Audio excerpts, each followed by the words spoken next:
का असली ज्ञान है, जो सत्य ज्ञान है, जो एक बार होने के बाद दोबारा से इस संसार में नहीं आना। ये नहीं कि हजारों लाखों वर्ष नहीं आना, करोड़ों वर्ष नहीं आना, कभी भी नहीं आना। जब ये कभी भी नहीं आना, उसके लिए हम प्रयास नहीं करते, लेकिन ये हर रोज छोटे छोटे कार्यों के लिए हम अपना समय कितना खराब करते हैं। कितना, देखिए आप, संसार में हम कितना समय गंवा रहे हैं। फोन के अंदर घुस करके, इधर उधर की बातों में घुस करके, लोगों की निंदा चुगली में घुस करके, नींद में गफलत में सो करके, नींद नहीं आ रही तब भी आलस में पड़े रह करके,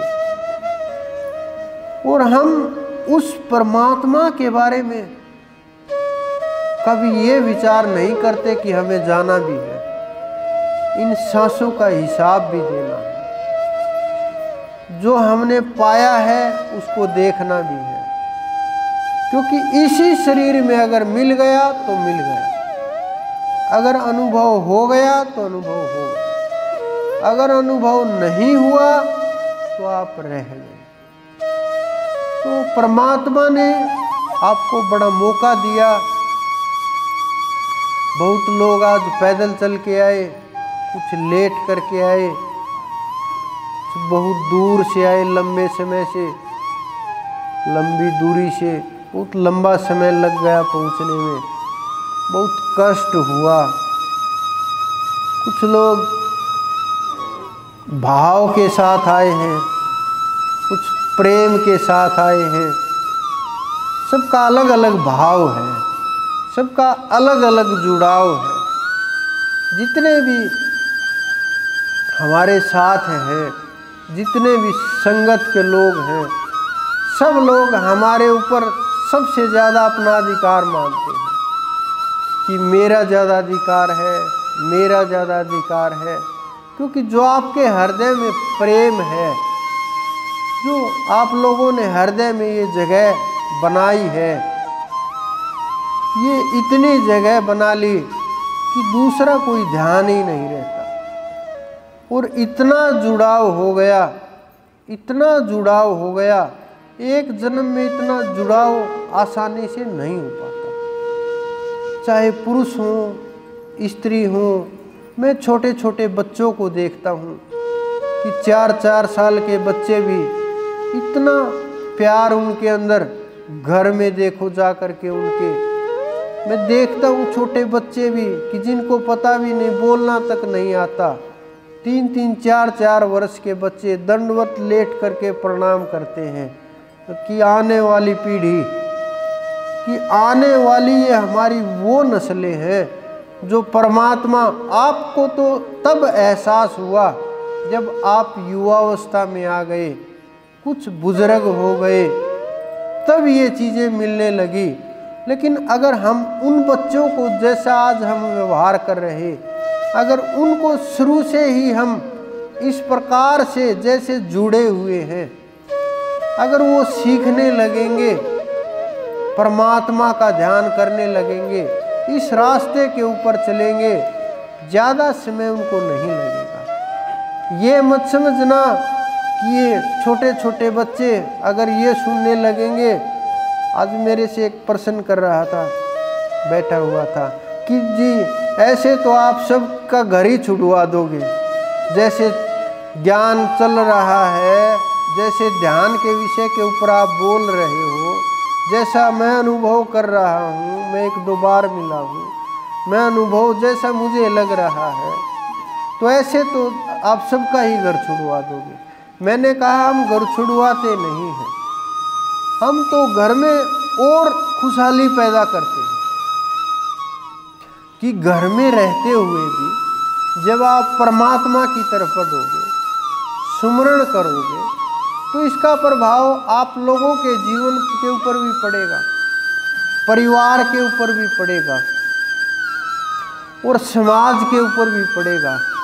जहाँ तक नाम रटने वाले लोग हैं और जहाँ तक उनकी आवाज़ जाती है, सिमरन अगर 24 घंटे शुरू हो गया, जपा जाप शुरू हो गया, सांसों के साथ जुड़ाव नाम का हो गया, तो जहाँ तक उनकी आवाज़ जाती है वहाँ तक के वाइब्रेशन पवित्र होने लगते हैं। ये मैं नहीं कहता, ये हमारा इतिहास और संत महात्मा बोलते हैं कि वो जहाँ रहे, जो कार्य किए, जो उन्होंने भजन किया, जिस कार्य से वो जुड़े, वहाँ से ध्वनि उत्पन्न होने लगी, नाम गूंजने लगा। वो कैसे हुआ? वो कोई हमारे से अलग नहीं थे, वो कोई आपसे अलग नहीं थे। आप जैसे ही जीव थे, हमारे जैसे ही लोग थे, लेकिन उन्होंने नाम के ऊपर इतनी पकड़ कर दी, साधना इतनी कर दी, समर्पण इतना हो गया कि संसार को भूल गए, शरीर को भूल गए, स्वयं में स्थित हो गए, नाम रटना भी छोड़ दिया। अपने आप ही छूट जाता है एक परिस्थिति के बाद। एक स्थिति के ऊपर जब आप जाओगे, उस लोक में नाम छूट जाता है। जब सतलोक में आप जाओगे, नाम छूट जाएगा। उससे ऊपर जो साधना होगी वो जपा जाप से होगी। वो ये शब्दों का नाम नहीं होगा, ना 2 अक्षर का होगा, ना 4 अक्षर का होगा, ना 6 अक्षर का, ना 7 अक्षर का। क्योंकि वहाँ जो साधना होगी बिना अक्षरों के होगी, बिना शब्दों के होगी। 52 अक्षर माया माही, तामे सतनाम नाही नाही नाही। तो जितने भी अक्षर हैं सब माया के अंदर हैं, सब वर्णात्मक हैं, वर्णों से बने हैं। तो जब आप वहाँ पहुँचोगे, सांसों के साथ जोड़ोगे, तो परिवार के साथ साथ समाज और जीवन के ऊपर भी प्रभाव होगा। तो ये आप लोगों को दिख ही रहा होगा।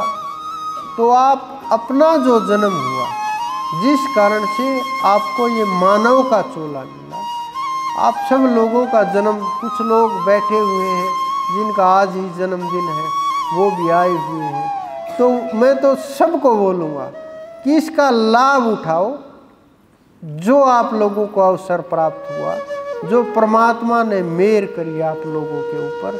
और ऐसा ना हो कि आप दोबारा से फिर आओ इस संसार के अंदर, फिर जन्मदिन मनाओ, फिर आओ, फिर जन्मदिन मनाओ।